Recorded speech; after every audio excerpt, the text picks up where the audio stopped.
Dave answered Brenda's forgotten phone, a mechanical reflex in their quiet kitchen. "Brenda, it's Mitch. Are we still on for tomorrow?" "Let me know, babe." The voice was smooth, confident. "Babe," the word echoed, a cold, sharp blade cutting through the silence, leaving Dave exposed, his well-ordered world collapsing. Mitch's calm assurance was a public declaration of ownership.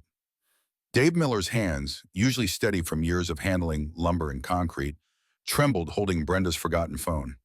He had picked it up from the kitchen counter, a stray ring interrupting the morning quiet. The screen showed an unknown number. No name, only a local area code. He answered, a courtesy for whoever might be calling her. A man's voice, unfamiliar but smooth, immediately filled his ear. "Brenda, it's Mitch. Are we still on for tomorrow? Let me know, babe." The line clicked silent before Dave could even respond. "Babe?" The word hung in the air, heavy and intimate, in his small, ordinary kitchen. It echoed in Dave's mind, reverberating against the 8 years he had spent building a life with Brenda. His world, once a solid structure, felt suddenly flimsy, ready to splinter. He looked around at the familiar appliances, the worn countertop, everything suddenly imbued with a sense of quiet betrayal. He knew a Mitch Riley, the real estate developer, who'd been circling Cedar Creek like a hawk over a henhouse. But Babe? That was new. Life in Cedar Creek, Ohio was supposed to be predictable. The rhythms here revolved around crop cycles, Friday night high school football, and farmers' gossip exchanged over coffee at the diner. Headlines usually involved zoning disputes or the annual pie baking contest, not personal dramas that hit like a fist. Dave, 35 years old, had built his existence on that predictability. As a construction supervisor, he valued order and hard work, the tangible results of a day's effort. It had been a drizzly Friday afternoon when he bought the lottery ticket, a weekly ritual. Not for himself, not really. His mother Betty believed in luck, a small superstition she indulged. Dave humored her, buying one ticket for himself and one for her, always from the same gas station, just to keep the peace. Betty, nearing 60, was a woman of firm convictions and spirited opinions, a force in their lives. Later that evening, the Lazy Oak Tavern buzzed with the kind of excitement Cedar Creek rarely saw. The news had spread like wildfire. Dave Miller had won $78 million. The television screen above the bar blared the winning numbers, matching his ticket perfectly. His friends, mostly fellow construction workers or farmers, clapped him on the back, their cheers echoing off the oak-paneled walls. Dave stood there, overwhelmed, his mind struggling to grasp the sheer, impossible scale of it. He was a loyal, hardworking man, steady as the foundations he poured. This kind of money felt almost alien. Betty, her gray hair pulled back in a neat bun, beamed, pushing through the crowd to embrace him. "I had a feeling, Dave. Didn't I tell you? Bought me a ticket this morning, same numbers. It's our luck, son." She claimed partial credit, her pride shining, convinced her intuition had played a part. Dave just smiled, grateful for her shared joy, for her unwavering presence. Brenda Miller, Dave's wife of 8 years, stood a few feet away, her blonde hair catching the tavern's dim light. Her eyes, usually a placid blue, sparkled with an almost frantic anticipation. There was no warmth in her gaze, no shared sense of quiet disbelief, only the glint of what felt like a mental tally, a breathless calculation. She watched him, but it was as if she was seeing an entirely different man, a stranger adorned in potential. Gary Jenkins, Dave's best friend and his co-worker on the job site for a decade, leaned closer, his brow furrowed. He had known Brenda since high school, watched her evolve from a quiet girl into a woman with sharper edges, particularly when money entered the conversation. "She's already spent it all in her head, hasn't she?" Gary muttered, a quiet observation that needed no reply.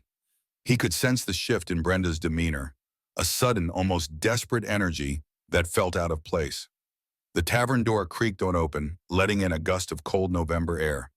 All heads turned.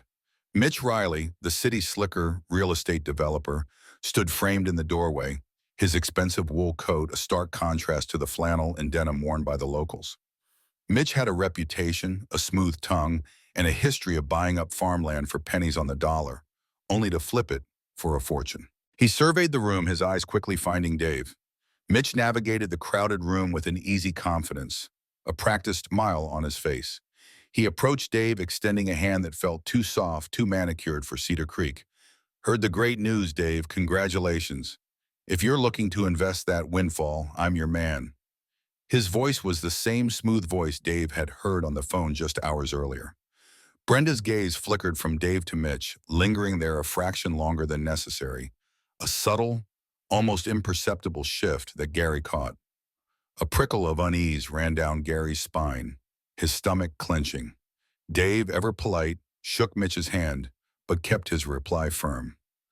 Appreciate it, Mitch, but I've got it plans with my mother first. She's been dreaming of a new sunroom. Gary pulled Dave aside, his voice low. Watch that guy, Dave. He's trouble. And watch Brenda, too. She's got that look. Dave waved off Gary's concern with a dismissive hand. Brenda's just excited, Gary, and Mitch is just a business guy, always sniffing around. He turned back to accept another congratulatory handshake, his focus on the well wishes from his friends, oblivious to the undercurrents. A few minutes later, Brenda murmured something about needing fresh air, her voice a little too casual. She slipped out the tavern door into the chilly night. Gary, still nursing his beer, watched her go, then saw her pull her phone from her pocket, pressing it to her ear before she even reached the parking lot. The sight sent a fresh prickle of suspicion through him, cold and sharp. Late that night, the buzz of the Lazy Oak Tavern had settled into a comfortable hum. Dave, still a little stunned by the turn of events, raised his glass. To my lucky charm, he announced, his eyes warm as he looked at Betty, who sat beaming beside him. Couldn't have done it without you, Mom. Brenda offered a smile, but it felt stiff, a little too wide, like a mask. Her eyes held a flicker, sharp and assessing, as if she were watching a play unfold. The last time I still have a finger, rather than being part of the scene. As they finally prepared to leave, the cold air biting at their cheeks, Gary put a hand on Dave's shoulder. His voice was low, serious. Watch your back, Dave. Money changes folks, especially folks who were never content to begin with. Gary didn't elaborate, didn't have to. The unspoken implication hung heavy between them. Dave, however, was still floating. He was on cloud nine, his mind sketching out simple, honest dreams. He pictured Betty finally getting that sunroom she always talked about, a proper place for her prize-winning hydrangeas. He thought about surprising Gary by paying off his mortgage, a quiet gesture for a lifetime of friendship. And with Brenda, he imagined a modest trip, maybe to the coast, just the two of them, away from the small-town routine. Small, tangible things. They arrived home. The quiet of their house a stark contrast to the tavern's boisterous celebration. The lingering scent of stale beer and triumph still clung to Dave. Brenda, however, had shed the tavern's forced cheer. As soon as the door closed, her voice took on an unfamiliar sharpness. We can't stay here, Dave. This house is too small. We need to go house hunting. Somewhere real. A city. Chicago, maybe, or Columbus. Dave, still envisioning his renovation plans, felt a knot tighten in his stomach. What are you talking about, Brenda? This is our home. We can fix it up, put an addition on, make it exactly what we always wanted. Her jaw tightened. What I always wanted was more than this. A big house, designer clothes, dinners out. Not some diner coffee and the same faces every day. She huffed, turning her back to him. I deserve more. After all these years, I deserve more than Cedar Creek. She stormed off to bed, leaving Dave standing in the living room, the quiet confusing him more than any shouting. He looked at their worn sofa, the stack of magazines on the coffee table, the life they had built. It was a good life, wasn't it? The next week became a blur of incessant demands. The phone, usually quiet, rang off the hook. Old high school acquaintances Dave hadn't seen in 15 years suddenly remembered his name. Charities called, their voice oozing practiced sincerity. Distant cousins he barely knew showed up at his doorstep, their smiles too wide, their eyes too hungry. Each interaction left him feeling drained, his privacy eroded. Then Mitch Riley showed up, unannounced, of course.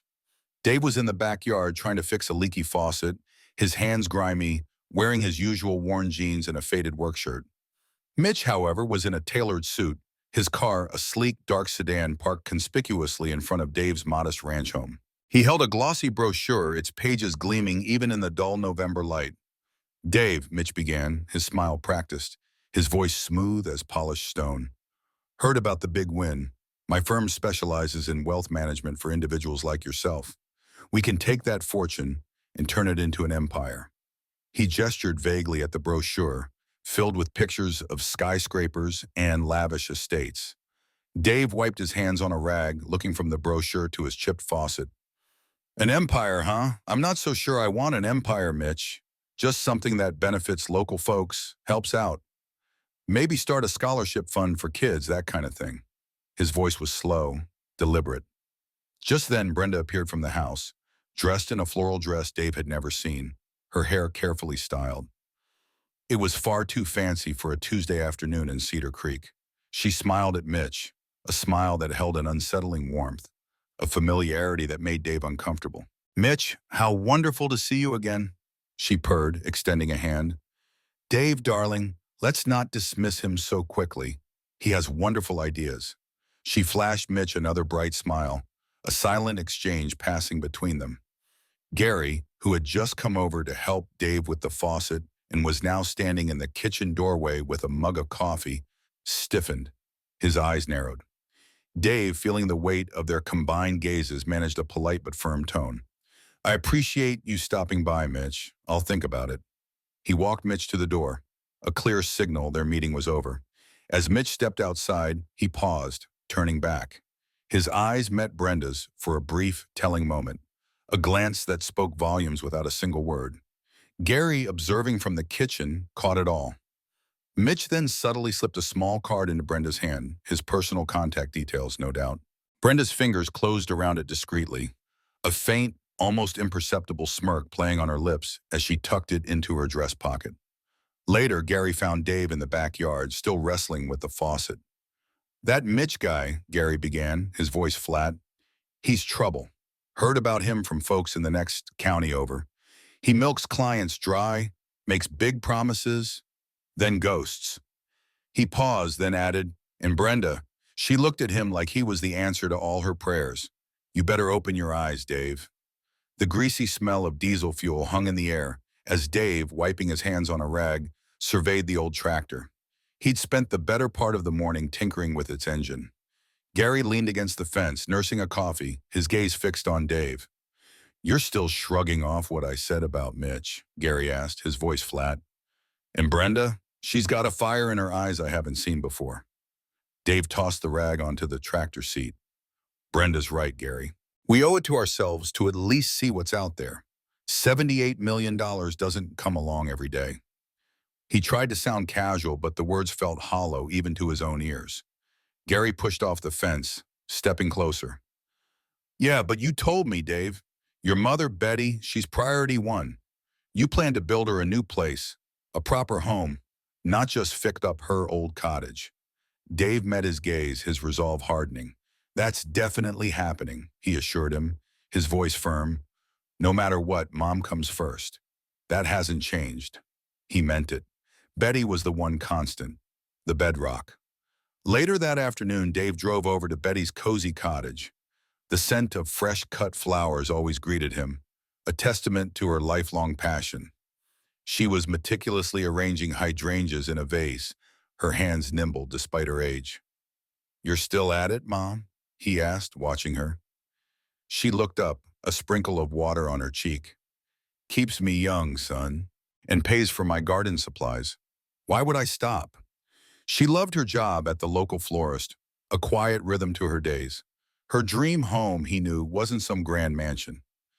I'm happy with what I have, son, she said, sensing his unspoken thoughts.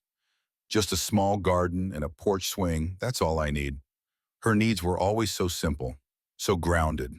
She studied his face, a gentle twinkle in her eyes. Brenda's pushing fancy stuff, huh? She asked, her voice soft, knowing. Betty always saw more than she let on. She could feel the restlessness in him, the unfamiliar tension. Money can buy a house, Dave, but it can't buy a home. Keep your priorities in line, son.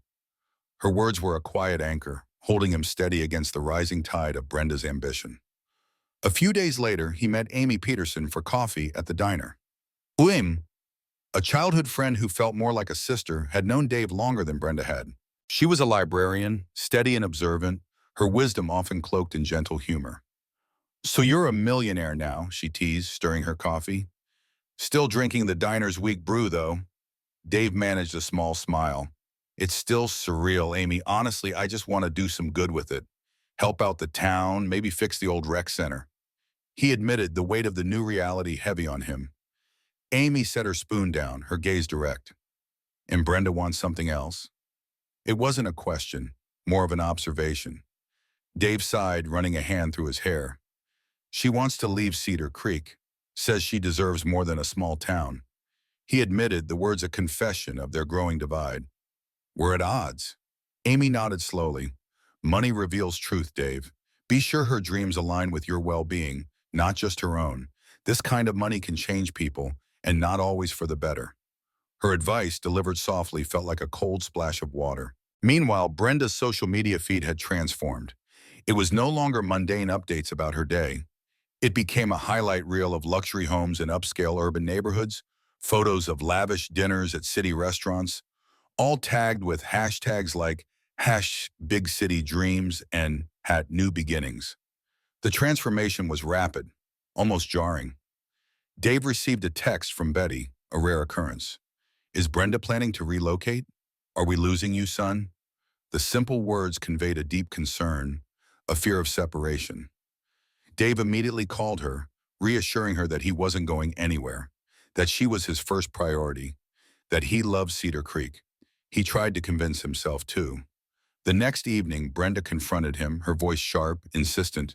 "I need you to take these calls from city realtors, Dave. I've already set up a few. We can't stay stuck in this farmland life. Not anymore. Not with what we have now." She paced their small living room, her impatience palpable. Dave felt a familiar resistance rise within him. "I'm not abandoning my mother, Brenda. Period. My roots are here." He stood firm for a moment, but Brenda's arguments were relentless, her desires amplified by the sudden windfall. The quiet insistence, the subtle guilt trips, chipped away at his resolve. He loved Brenda, or at least the woman he thought she was. He found himself agreeing with a growing sense of dread to meet Mitch for lunch the following day, just to hear him out. He told himself it was just one lunch. No harm in listening. 879 words. The restaurant Mitch chose was an hour's drive from Cedar Creek, nestled in a bustling suburb outside Columbus. It was all hushed tones, white tablecloths, and cutlery that felt too delicate in Dave's calloused hands. A world away from the Lazy Oak Tavern or the diner's chipped mugs. Dave felt out of place in his best casual shirt, while Mitch, in a perfectly tailored suit, looked entirely at home. Mitch laid out a slick presentation on a tablet, images of booming stock markets and real estate portfolios flashing across the screen. "Dave, with half of your fortune, my firm can double your money in a year. Imagine that. 78 million becomes over 150. We're talking legacy wealth." His voice was smooth, persuasive, promising a future that felt both intoxicating and vaguely menacing. Dave nodded, listening, but a cold unease settled in his stomach. It all seemed too fast, too aggressive. Back home, Brenda became increasingly cold, her presence in their house a fleeting thing.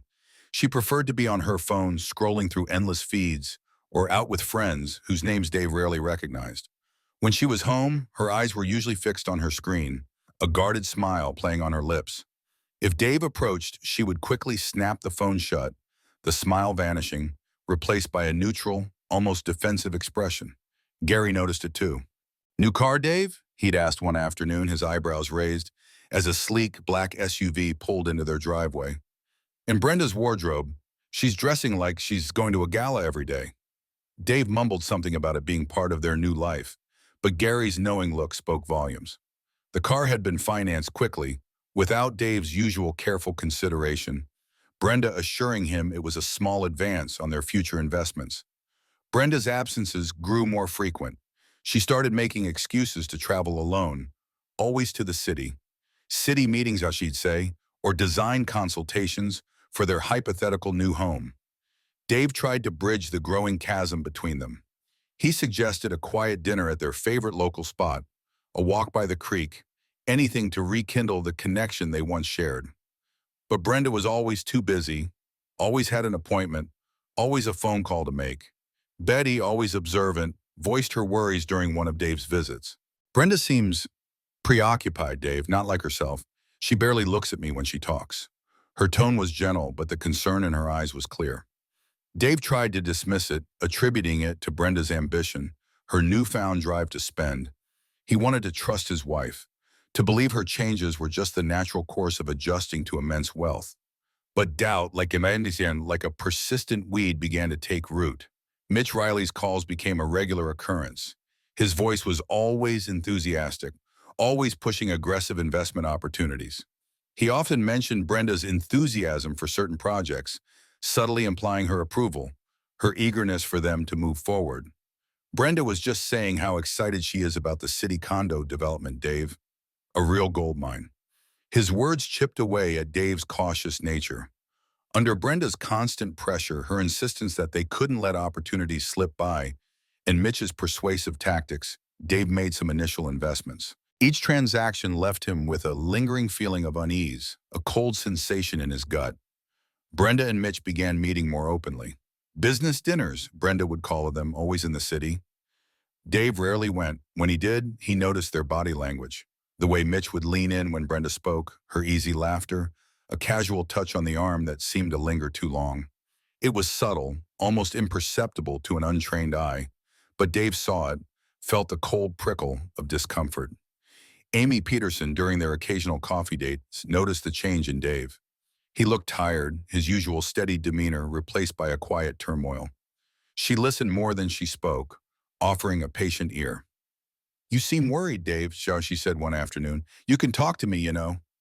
He just shook his head, unable to articulate the growing knot of suspicion in his chest. One evening, searching for a misplaced tie in Brenda's dresser, Dave found it, a delicate silver bracelet with tiny glittering stones. It was elegant, expensive, and completely unfamiliar. It wasn't his style, and he certainly hadn't bought it for her. He ran his thumb over the cool metal, a fresh wave of cold dread washing over him. He tucked it back, trying to convince himself it was from one of her friends, a new piece she had bought herself. That same night, late, his phone buzzed. It was Brenda's. He reached for it, thinking it was an alarm. The screen lit up, showing a new incoming call. Mitch Riley flashed across the display. Before Dave could react, Brenda snatched the phone, her movements sharp, almost violent. "Wrong number," she mumbled, her back to him, her voice tight. He heard the click of her thumb, the screen going dark. Later, he saw her, illuminated by the bathroom light, meticulously deleting the call log. The silence in their house felt heavier than ever. The cryptic emails started arriving, innocuous at first. They mentioned joint investment accounts and portfolio adjustments, but the account numbers didn't match anything Dave remembered setting up. Then came the bank statements. Large withdrawals, far beyond the amounts he'd approved for Mitch's supposed investments, were siphoned from his personal account. The numbers were staggering, each one a punch to the gut. Brenda's excuses for staying out overnight grew more elaborate, less believable. Delayed flights, she'd say, or unexpected work that kept her in the city. The lies were thin, unraveling with each passing day. The silence in their house was no longer quiet.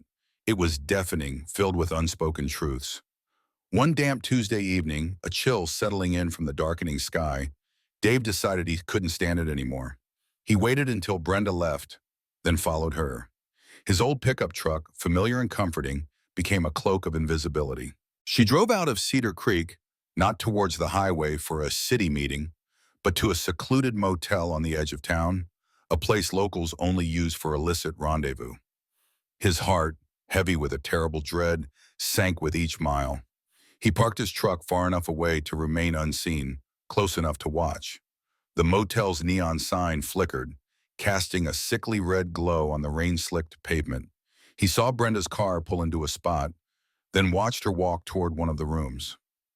The door opened. Mitch Riley stepped out, his silhouette unmistakable. Their embrace, long and undeniable, left no room for doubt. The world tilted on its axis. The sight was a violent shattering of everything Dave thought he knew, everything he had built. He felt numb, a ghost in his own life. As he started the truck, the engine's rumble, the only sound that made sense. He drove to Gary's house, the numb haze still clinging to him. Gary, seeing Dave's face, knew something was profoundly wrong before a word was spoken. Dave spilled it all, the motel, the embrace, the cold. Hard proof, Gary's fury matched Dave's despair. I knew it, Dave, that snake. I told you to watch him and her. His words were raw, mirroring Dave's own gut-wrenching pain. A cold resolve began to settle over Dave, chilling him to the bone. He went home, not to confront Brenda, but to search. He found hidden credit card statements, tucked away in Brenda's old jewelry box, revealing lavish spending he knew nothing about. Then, bank transfers, meticulous records is showing large sums, hundreds of thousands, systematically moved to accounts under Mitch's name. The paper trail was damning. Brenda's phone, left unattended on the kitchen counter, became another piece of evidence. He picked it up, his thumb brushing the screen. Intimate texts, photos, exchanges with Mitch that left no doubt of their affair. Brenda's laughter, her desires, her words, all directed at another man. It was a brutal invasion of privacy, but the betrayal had already stripped him bare. Then, the ultimate discovery, official documents, signed and notarized, that showed Brenda had signed over significant portions of his lottery winnings to Mitch's firm. It wasn't just an affair, it was a calculated financial betrayal, a heist. He stared at the signatures, Brenda's elegant script next to Mitch's florid one binding his future to theirs. Betty, during his next visit, saw the profound sadness in his eyes, the quiet desperation that now shadowed his face. She clutched his hand, her own trembling, slightly. What's wrong, son? You look like you've lost everything. She feared the worst, her maternal instincts sharp and true.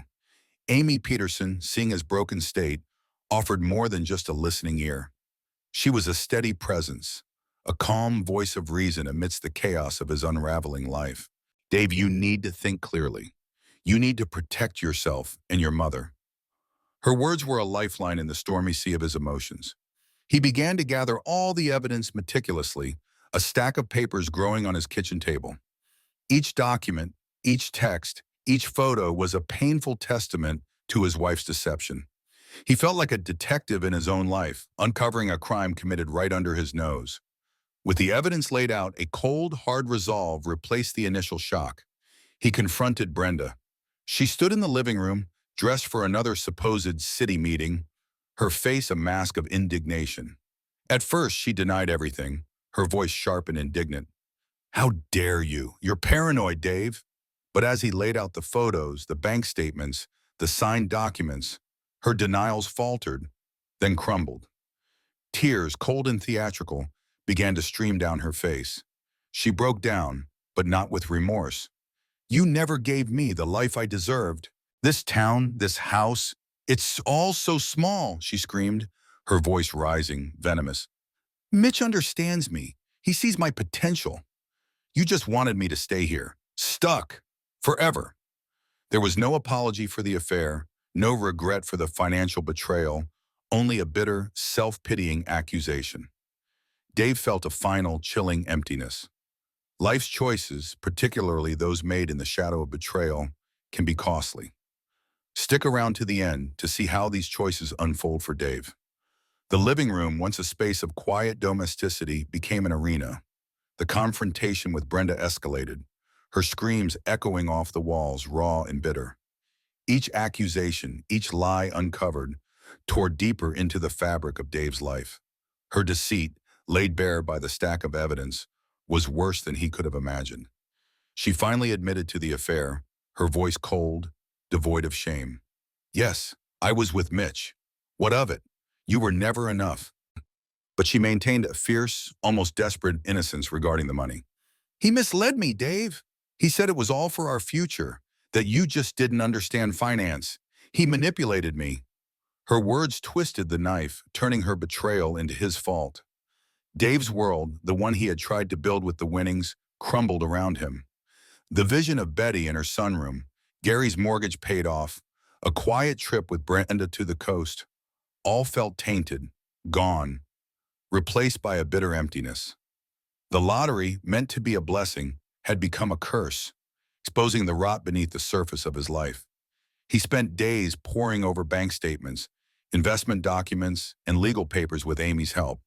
The extent of the financial damage was staggering.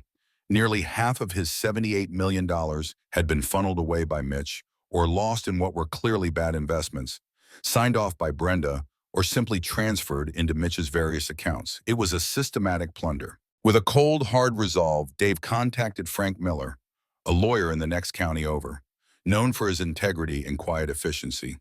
Frank was a small-town man, steady and shrewd. "We're pursuing divorce, Dave," Frank stated, his voice calm, "and we're filing charges for financial fraud against both Brenda and Mitch Riley." The words, though expected, still stung. News of the unfolding drama spread through Cedar Creek with the speed of a prairie fire. The whispers turned to outright talk, filtering through the diner, the hardware store, the church. Neighbors, friends, and even strangers expressed shock and profound sadness for Dave. He was one of their own, and his pain was felt, if not fully understood, by the community. Betty was devastated. Her gentle heart, usually so resilient, was broken by Brenda's actions. "How could she, son, after all you did for her?" she murmured, her eyes welling with tears. But her resolve to support Dave was unshakable. She cooked on him meals, sat with him in silence, her presence a quiet balm. Gary, true to his word, became Dave's rock. He showed up daily, helping with chores, fixing things around the house, listening without judgment as Dave wrestled with his anger and grief. He was a steady, unwavering presence, an anchor in the storm. When Frank Miller, Dave's lawyer, confronted Mitch Riley, the developer became evasive. He denied any wrongdoing, his smooth charm turning to icy defensiveness. He claimed Brenda was a willing participant, fully aware of every transaction, suggesting it was all above board, just a shrewd business deal gone sour. He painted Brenda as the instigator, a co-conspirator rather than a victim. Brenda, meanwhile, left Dave in Cedar Creek. She moved in with Mitch, her departure swift and without a backward glance. Her social media, once a showcase for city dreams, now flaunted her new freedom, pictures of exotic vacations and lavish parties with Mitch by her side. Each post was a fresh wound, a reminder of her callousness. Dave faced the harsh reality of mounting legal fees. The fight for what was stolen, for justice, was expensive, draining not just his remaining fortune, but his spirit. He sold his beloved pickup truck, the vehicle that had carried him through countless job sites and fishing trips, to cover immediate legal costs. It felt like sacrificing a piece of himself, a tangible connection to his simpler, happier past. Amy provided crucial emotional support. She didn't offer empty platitudes, but a quiet, firm belief in his inherent goodness. "You're a good man, Dave," she'd say, her voice calm. "Don't let this break you. Your strength isn't in your money, it's in who you are." Her words were a lifeline. To add to his anguish, Brenda's family, a group Dave had considered his own for years, sided with her. They painted Dave as unfeeling, obsessed with money, distorting the narrative to fit Brenda's victimhood. The betrayal felt complete, isolating him further. Dave struggled daily with a toxic brew of anger, grief, and a profound, bone-deep feeling of being utterly betrayed. Not just by a lover, but by a partner, a friend, someone he had sworn to share his life with. The wound was deep, leaving him raw and hollowed out. The legal process began, a slow, arduous churn of paperwork, depositions, and motions. Frank Miller, Dave's lawyer, methodically worked to untangle the intricate financial web woven by Mitch and Brenda. Each document, each testimony, was a thread in a complex tapestry of deceit. Early testimony, particularly from the banks and investment firms, revealed Brenda's active role in facilitating the transfers. Her signatures were on countless forms, her emails authorizing transactions. Her claims of ignorance, her attempts to shift blame solely onto Mitch, began to unravel under the relentless scrutiny of the legal system. It was clear she was not merely a misled victim. Mitch Riley, sensing the tightening noose, attempted to intimidate Dave. Veiled threats arrived through anonymous emails, suggesting dire consequences if Dave didn't back down. Legal cease and desist letters, filled with aggressive language, demanded he drop the case. Dave felt a cold knot of fear, but it was quickly overshadowed by a growing defiance. He wouldn't yield. In these dark days, Dave found strength in the quiet resilience of Betty. She rarely spoke of Brenda, but her presence, her steady routine, her unwavering belief in him was a constant source of comfort.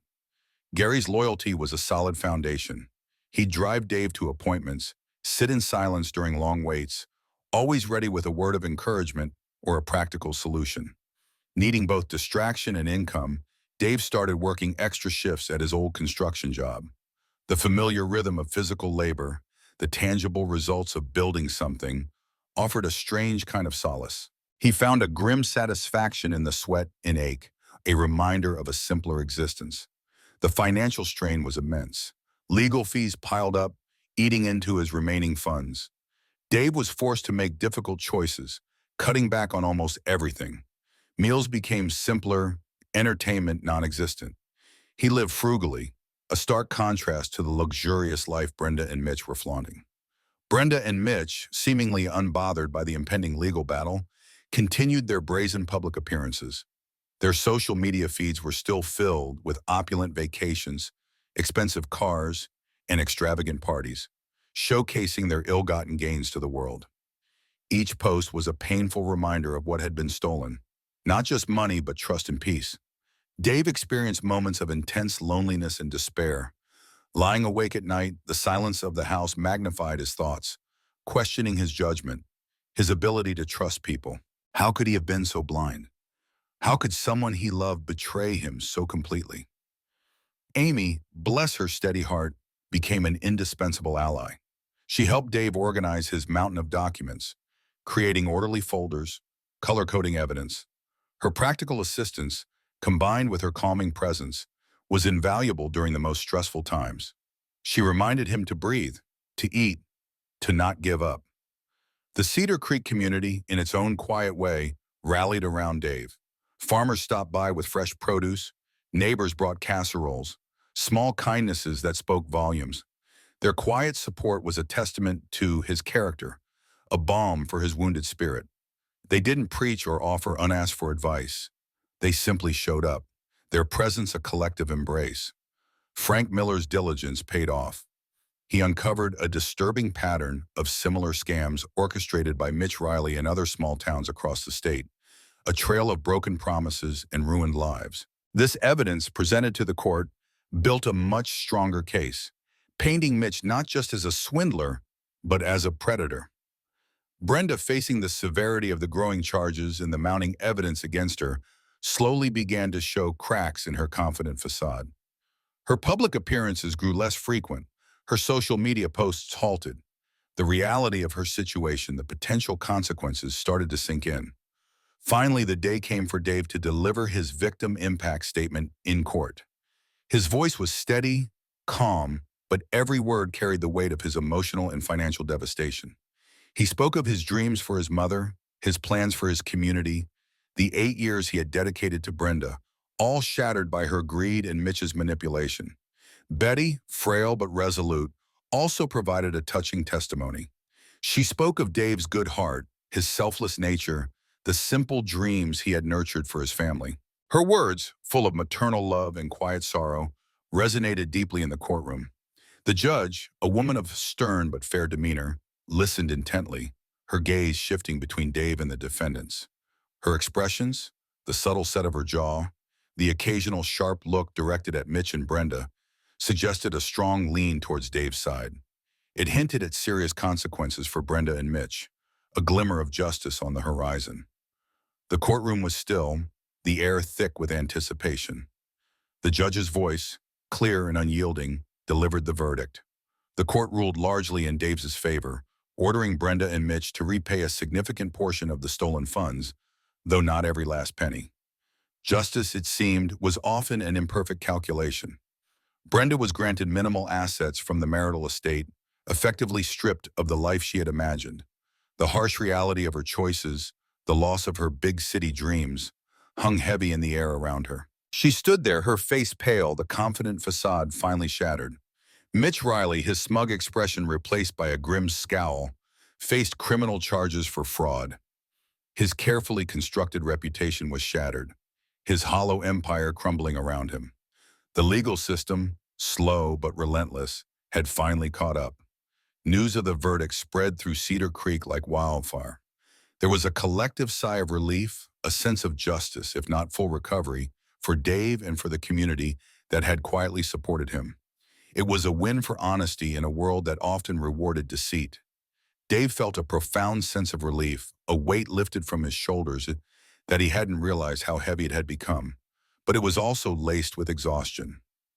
The emotional scars were still raw, a permanent reminder of the cost of betrayal. He decided without hesitation what to do with the recovered funds. He would finally build Betty the small, charming house she always wanted. A place with a proper garden for her flowers and a porch swing where she could watch the sunset.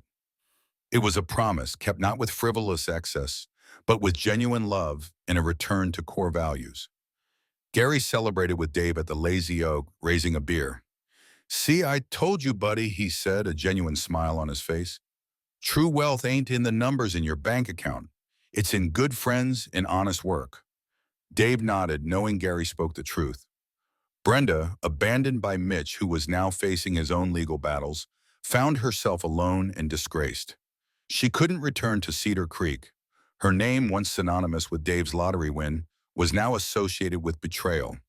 She vanished, retreating to a different city to start over, grappling with the moral consequences of her choices. Dave slowly began to heal. He found solace in the honest work of construction, the familiar ache in his muscles, the satisfaction of seeing something built with his own hands. The quiet routines of his hometown, the rhythm of the seasons, became a comforting balm. He formed a deeper bond with Amy. She had been there, steadfast and kind, offering her clear-eyed perspective without judgment. Their conversations were easy, genuine, built on shared history and mutual respect. He realized that true connection was more valuable than any fleeting excitement. Betty thrived in her new, simple home. It wasn't grand, but it was perfect. The small garden flourished under her care. The porch swing became her favorite spot. It was a symbol of Dave's unwavering love and his firm return to the values that truly mattered. Dave realized that the lottery money, while a catalyst for immense pain and betrayal, had also revealed the true worth of the people in his life. It had stripped away illusions, showing him who was genuinely in his corner and who was merely drawn to the glint of gold. Mitch Riley, a man who built his life on deceit, ultimately faced a prison sentence. He paid a steep price for his deception and greed, his false empire collapsing entirely. Brenda, stripped of her illusions of grandeur, started over in a different city, a shadow of her former self, forever marked by her betrayal. One evening, Dave stood on his own small porch, looking out at the sun setting over the cornfields. The sky bled orange and purple, a familiar comfort. He felt a quiet peace, a sense of rightness he hadn't felt in a long time. The money hadn't bought happiness, not directly, but the entire ordeal, the betrayal, the fight for justice, had taught him the invaluable lesson of truth, of what truly mattered. Months turned into a year. Dave continued his construction work, the familiar rhythm of hammer and nail now a source of quiet strength. He felt a renewed sense of purpose in the sweat and honest labor. Betty's garden flourished, a vibrant testament to new beginnings, her hands nurturing life from the soil. Gary's family remained secure in their home, a direct result of Dave's quiet loyalty and his earlier promise, a foundation of true friendship. Dave gave back to the community that had supported him, dedicating time to local charities. He started a small, modest fund for local farmers, a quiet shield to help them avoid predatory investors like Mitch.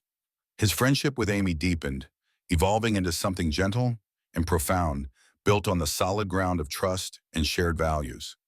They found solace in quiet evenings, talking about books, the simple beauty of Cedar Creek, and the genuine connection between them. Brenda's story became a cautionary tale in Cedar Creek, a stark reminder of what greed could cost. Mitch Riley served his time, his name forever synonymous with fraud. Dave learned to live with the past, accepting its lessons without bitterness, focusing instead on the honest work of the present. He sometimes reflected on the lottery, not as a curse but as a crucible that had forged a stronger, wiser man. He found peace in the rhythms of the land, the integrity of his work, and the steadfast love of his family and true friends. He often visited his mother, sharing coffee on her new porch, appreciating the quiet, honest life they'd built. Dave, once desperate for answers, now understood that true wealth wasn't measured in millions, but in unwavering loyalty, steadfast love, and a clear conscience. The sun rose over Cedar Creek, illuminating a new day for Dave Miller, one filled with quiet strength and the promise of an authentic, unburdened future.